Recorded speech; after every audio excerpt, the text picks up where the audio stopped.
rolling up their sleeves for the first COVID vaccinations in the province this Tuesday, and they can't come soon enough. The province hit another daily high today, and new modeling shows a best-case scenario of about 2,000 cases a day. The worst, 9,000 a day in January.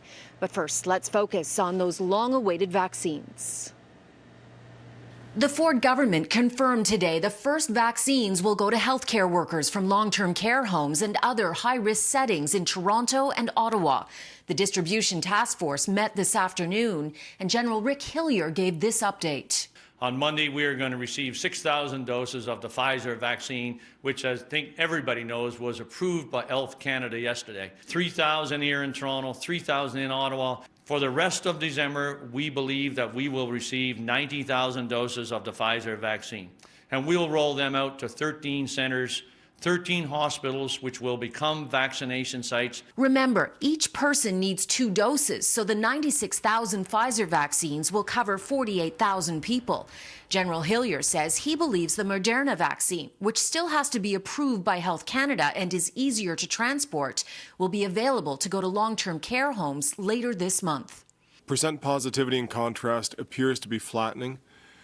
This is, I guess, a small bit of good news. The province's latest modeling numbers show cases will hit about 2,000 a day if we remain at the current growth rate of around 1%.